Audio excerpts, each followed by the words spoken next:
લોકસભા ચૂંટણીને હવે ગણતરીના દિવસો બાકી છે ત્યારે આપણી ચેનલ રાજ્યના અલગ અલગ વિસ્તારમાં અલગ અલગ કામ સાથે સંકળાયેલા લોકોના મૂડ જાણી રહી છે। ત્યારે અમદાવાદના ખેડૂતોનો ચૂંટણી માટે શું છે મૂડ તે અમારા સંવાદદાતાએ જાણવાનો પ્રયાસ કર્યો। નમસ્કાર, અમારી વિશેષ રજૂઆતમાં આપનું સ્વાગત છે। લોકસભા ચૂંટણી પહેલાં સરકારની કામગીરી બાબતે જનતા શું માની રહી છે તે વિશે એબીપી અસ્મિતા અલગ અલગ ક્ષેત્રના લોકો સાથે વાત કરી રહ્યું છે અને તેમનો મત જાણવાની કોશિશ કરી રહ્યો છે। ખેડૂતોનો શું મત છે, ખેડૂતો શું માને છે તેના વિશે આજે ખેડૂતોને જ પૂછીશું સરકારની કામગીરી બાબતે એમનું શું કહેવું છે। આપ શું કહેશો? કેન્દ્ર સરકારના 4.5 વર્ષ થયા છે, સરકારની કામગીરીથી આપ ખુશ કે નાખુશ અને સરકારની કામગીરી બાબતે આપનો શું અભિપ્રાય? ખેડૂતો માટે આ સરકાર કેવી રહી? સૌ પહેલાં તો હું સ્પષ્ટતા કરી દઉં કે આ વાતને નેગેટિવ રીતે ન લેવામાં આવે। 4.5 વર્ષની વાત કરીએ ખેડૂતોની તો સૌથી પહેલી વાત હતી કે આવક ડબલ કરવાની વાત હતી 2019 જેવો 2022 સુધી પહોંચી ગઈ છે। આજે ગુજરાતની અંદર જે સૌથી ઇકોનોમિકલી જે બેકવર્ડ એરિયા છે જેનો મુખ્ય આશય છે જે ખેતી છે, તો ત્યાં ખેડૂતોની જમીનો જબરદસ્તીથી લેવામાં આવી રહી છે। અમે જે વિસ્તારમાંથી આવીએ છીએ અલ્ટ્રાટેક માઇનિંગ સામે લડી રહ્યા છીએ। બધા ગુજરાતમાં દરેક લોકોને ખબર છે કે એ જ વિસ્તારમાં 15 વર્ષથી મેથળા બંધારાની જે રજૂઆતો ચાલે છે, ગુજરાતમાં 22 વર્ષથી અને આ 23મું વર્ષ ભાજપની સરકાર છે, તો એ બંધારો બનાવવામાં ન આવતા છેવટે ખેડૂતોએ થાકીને 45 લાખના ખર્ચે કાચો બંધ બનાવી અને પોતાની રોજગારીને ટકાવી રાખવાનો પ્રયત્ન કર્યો। એના ફળ સ્વરૂપે કે જે પ્રોજેક્ટનો એ વિસ્તારના 100% લોકોએ વિરોધ કર્યો એવો અલ્ટ્રાટેક માઇનિંગ પ્રોજેક્ટ કે 3 લોક સુનાવણીમાં 100% લોકોએ કીધું, સામાન્ય રીતે 80% લોકો વિરોધ કરે તો પણ પ્રોજેક્ટ આપોઆપ રદ થતો હોય છે, તો અહીંયા 100% લોકોએ વિરોધ કર્યો છતાં જબરદસ્તીપૂર્વક માઇનિંગ કરવામાં આવી રહ્યું છે। 15 દિવસ પહેલાં જે બનાવ બન્યો એનાથી પણ આખું ગુજરાત માહિતગાર છે કે શાંતિપૂર્ણ પ્રોટેસ્ટ માટે જઈ રહેલા ખેડૂતો પર અમાનવી દમન કરવામાં આવ્યું છે। કેટલાય લોકોને ફ્રેક્ચર થયા, કેટલાય ગઢા માતાઓને પણ બેરહમીપૂર્વક પુરુષો દ્વારા માર મારવામાં આવ્યો। મને ખુદને કસ્ટડીમાં ટોર્ચરિંગ કરી અને ખૂબ જ માર મારવામાં આવ્યો। કેન્દ્ર સરકારની જે કામગીરી છે તે બાબતે આપ શું મત ધરાવો છો? ખાસ કરીને જમીન સંપાદનનો કાયદો છે તેમાં સુધારો પણ થયો, ત્યારબાદ જે પરિવર્તન આવ્યો ખેડૂતો માટે કેટલા ફાયદાકારક કે નુકસાનકારક શું માનો છો? આજે પણ ખેડૂતો માટે એવું કોઈ ફાયદાકારક હું એટલા માટે નથી જોઈ શકતો કે દરેક વસ્તુમાં તમે જોશો કે ડેવલપમેન્ટ એટલે શું, what is the definition of development. આજે પણ આ દેશનો ખેડૂત ને દરેક જગ્યાએ આંદોલનો કરવા પડે છે। મહારાષ્ટ્રમાં હજારો ખેડૂતોને આવવું પડે છે, દિલ્હીમાં લાખો ખેડૂતો ભેગા થઈ રાખે, તો મારી જેવા સામાન્ય માણસનો અભિપ્રાય લેવાને બદલે લોકો ખૂબ સમજે છે કે ખેડૂતોની પરિસ્થિતિ કેવી છે। ગુજરાતમાં એક જિલ્લો એવો બાકી નથી કે જ્યાં ખેડૂતો પોતાના ન્યાય માટે લડી નથી રહ્યા। એટલે એક લાઇનમાં કહીશ કે આ ગુજરાત કે દેશ માત્ર ને માત્ર 2% લોકોના વિકાસને વિકાસ કહી શકાય નહીં। વિકાસ તમારું શું માનવું છે? ખેડૂતોની જે સમસ્યાઓ છે, ખેડૂતોના પ્રશ્નો છે, કેન્દ્ર સરકારની કામગીરીથી આપ ખુશ કે ના ખુશ, અને આપનું મૂલ્યાંકન છેલ્લા 4.5 વર્ષની સરકારની કામગીરી બાબતે આપ શું મૂલ્યાંકન કરી રહ્યા છો? છેલ્લા 4.5 વર્ષથી જો કેન્દ્ર સરકારની વાતચીત કરીએ તો ખેડૂતો પ્રત્યે ટોટલી અમાન્ય વર્તાવ ધરાવે છે। પોલીસોના જોડે ખેડૂતો પર અત્યાચાર થઈ રહ્યા છે। એ હમણાં હાલમાં પણ આપણે આ મહુવાના जो बनाव है खेडूतोने जे अहिंसक लड़ाई जे करता था तेमां जे एमने मार मारवामां आव्यो छे अने टोटली आटलुं बधुं जो आपणे अहीं गाड़ी जोई शकता होईए कि भाई खेडूतोने वागेलुं छे, हार्ट फ्रेक्चर है, कोईने पाछळना भागे वाग्युं छे, कोईने आगळ वाग्युं छे अने एनी पर सेल छोड़वामां आव्या छे, तो पण त्याना न्यायतंत्र पर भी एक मारी दृष्टिए सवाल थी सके कि त्याना जे आपणे पब्लिक प्रोसिक्यूटरे के एमने एनी सामे कोईपण जातने लोकोने जोया नहीं अने सामेवाळा पर आज सुधी कोईपण पोलीसवाळा पर के अन्य जे ते लागता वळगता अधिकारीओ जे होय एनी पर कोईपण जातना एक्शन नहीं। एटले एक अल्ट्राटेक माइनिंगनी जे प्रोसेस थई गई है अने खेडूतोने त्यां कोई सांभळતું નથી અને ખેડૂતો ટોટલ રોડ પર આવી ગયા એ પરિસ્થિતિ છે। એટલે એક આપણા ભારતના પ્રધાનમંત્રી જે ગુજરાતના પનોતા પુત્ર છે તો તેમણે ખાસ કરીને આની પર તપાસના આદેશો આપવા જોઈએ અને પોતે પર્સનલી અંદર ઇન્ટરવ્યુ થઈને આ લોકોને ન્યાય અપાવવો જોઈએ અને એમને ટોટલ વળતર પણ જો લેવા માંગતા હોય તો આપવું જોઈએ। તો ટોટલી ગરીબ લોકો છે અને એમને ખાવા પીવાનો તો ફાફા પડી શકે અને एकदम मजूरी वर्ग है एम कही आप शू कहो? खास करीने खेडूतोने जे तकलीफों पड़ी रही है, केंद्र सरकारना 4.5 वर्ष थया छे, પાક વીમા અંગે પ્રધાનમંત્રીએ જાહેરાત કરી અને પાક વીમો તમામ ખેડૂતોને મળશે, તેમનો પાક નિષ્ફળ જાય તો તે પ્રકારની જાહેરાત. પાક વીમાનો જ્યાં સુધી મુદ્દો છે, આપ કઈ રીતે લો છો? આપની દ્રષ્ટિએ સરકારની કામગીરીનું શું મૂલ્યાંકન?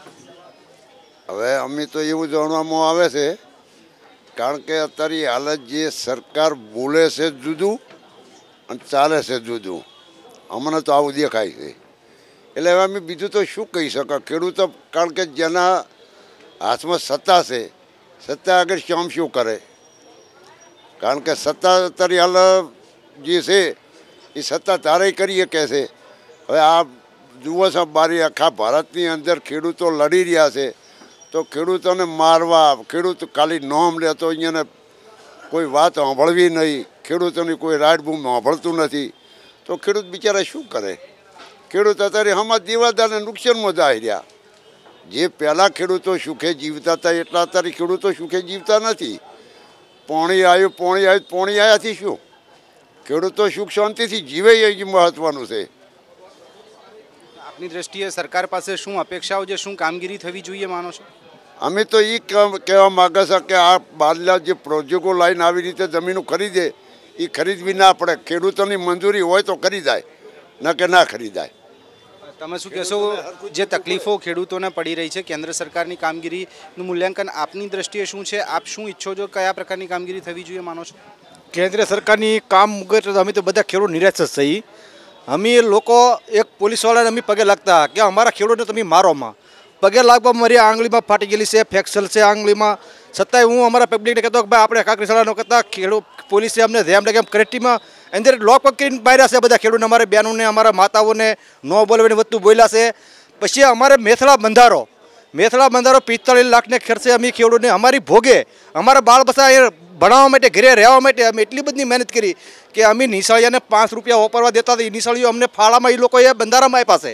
એટલી બધી મહેનત કરી.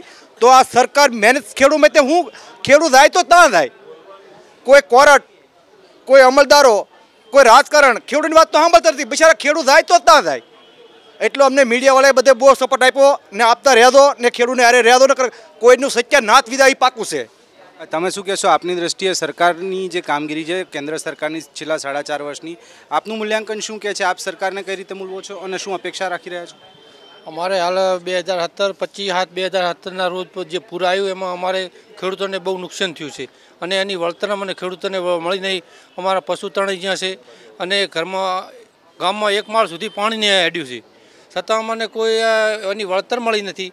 અને અમારો 4.5 વર્ષથી કોઈ વીમો, ભાઈ નરેન્દ્ર મોદી ફસલ યોજના કોઈ વીમો મને પણ વળતો મળ્યો નથી.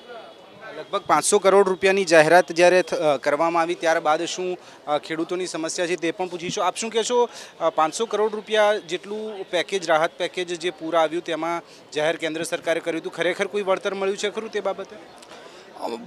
50% લોકોને મળ્યું છે, 50% લોકોને મળ્યું નથી એવું રહ્યું છે. મારે અન્ય લોકો પણ છે, તેમની સાથે પણ વાત કરીશું અને સાથે તેમના પ્રશ્નો પણ પૂછીશું. આપ શું કહેશો, જે તકલીફો પડી રહી છે, જે સમસ્યાઓ છે, ખેડૂતો પાસે શું અપેક્ષા છે સરકાર પાસે ખેડૂતોની, અને અત્યારની જે કામગીરી છે સરકારની તે બાબતે શું માનો છો? પહેલાં તો મહુવા તાલુકામાંથી આવું છું, નીપ ગામથી, અને જે ખેડૂતોની વાત કરી છે અને સરકારની વાત કરી છે એના માટે 25 વર્ષથી મહુવા તાલુકામાં કોઈથી વીમો પાક કોઈથી પાસ નથી થયો. ખેડૂત નિષ્ફળ છે, ખેડૂત પેલા સરકાર નિષ્ફળ છે એવી મારી કેવી. તમે શું કહો છો, શું માનો છો સરકારની કામગીરી બાબતે, શું અપેક્ષા રાખી રહ્યા છો?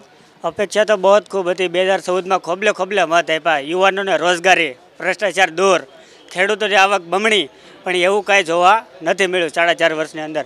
અત્યારે તો સૌથી વધુ પ્રશ્ન હોય તો બેરોજગારીનો, યુવાનોને રોજગારી નથી મળતી. પછી સૌથી ગંભીર પ્રશ્ન છે તો ખેડૂતોને કોઈ આવક બમણી નથી થઈ. ઉલટાના જમીન સંપાદનના ખોટા કાયદા લાવીને ગરીબોને, ખેડૂતોની જમીન લૂંટવી લેવામાં આવી છે. અત્યારે હાલમાં ગુજરાતમાં નરેન્દ્ર મોદીના નેતૃત્વમાં અહીંયા વાઇબ્રન્ટ ગુજરાત ચાલી રહી છે. તો જે MOU કરવામાં આવે છે, કોઈ ખેડૂતોને એની જમીન લેવામાં આવે છે, પૂછવામાં નથી આવતું. હાલ અત્યારે અમે ભાવનગર જિલ્લાના મહુવા તાલુકામાંથી આવી છીએ, તો ત્યાં અમારી જમીન બધી લીઝ આપી દેવામાં આવી છે. એનું એન્વાયરમેન્ટ ક્લિયર કરવામાં આવ્યું છે અને ત્યાં માઇનિંગ શરૂ છે. તો કોઈ પણ ગ્રામ પંચાયતને નથી પૂછવામાં આવ્યું, જમીનના માલિકને નથી પૂછવામાં આવ્યું. અને ત્યાં રોકવા જાય તો પોલીસ દ્વારા લાઠીચાર્જ, ટીયર ગેસ અને ઢોર મારવામાં આવે છે અને 307 જેવી ગંભીર કલમ નાખીને જેલમાં પૂરવામાં આવે છે. એટલે એક વાત તો નક્કી છે કે જય જવાન જય કિસાન આ નારો દેશનો છે. તો જવાન અને કિસાન સામસામે લડે છે. સરકાર અને ઉદ્યોગપતિને સાંઠગાંઠથી જવાન અને કિસાન એકબીજા લડે છે. કિસાન જેલમાં જાય છે. અને જો ભાવનગર જિલ્લાની અંદર જ્યારે સરદાર વલ્લભભાઈ આઝાદ નહોતું, આઝાદ ભારતની અંદર રજવાડાનું વિલન કરવામાં આવ્યું તો સૌપ્રથમ ભાવનગરના રાજાએ વિલન કર્યું. એ અમારા રાજાનો એક નિયમ હતો કે જે ખેડે એ ખેતરનો જે ખેડે એ માલિક. અને અત્યારે ભાજપ સરકાર જ્યારે આવી છે ત્યારે એને માલિકને રોડ ઉપર લાવવાનું મજૂરનું કામ કરી રહ્યું છે. ક્યાંક ને ક્યાંક જે ખેડૂતો છે સરકારની કામગીરીથી ખુશ નથી તે પ્રકારનો તેમનો મત છે અને સરકાર પાસે જે અપેક્ષાઓ રાખી હતી તેમાં સરકાર ઊણી ઉતરી છે અને આ પ્રકારની સરકાર જે છે તે પ્રજાના હિતમાં કામ કરે તેવી ખેડૂતોની માંગણી છે. કેમેરામેન યુવરાજ લીલા સાથે તેજસ મહેતા, એબીપી અસ્મિતા, અમદાવાદ. તો અત્યારે બસ આટલું જ. વધુ સમાચારો માટે આપ જોતા રહો આપણી ચેનલ એબીપી અસ્મિતા.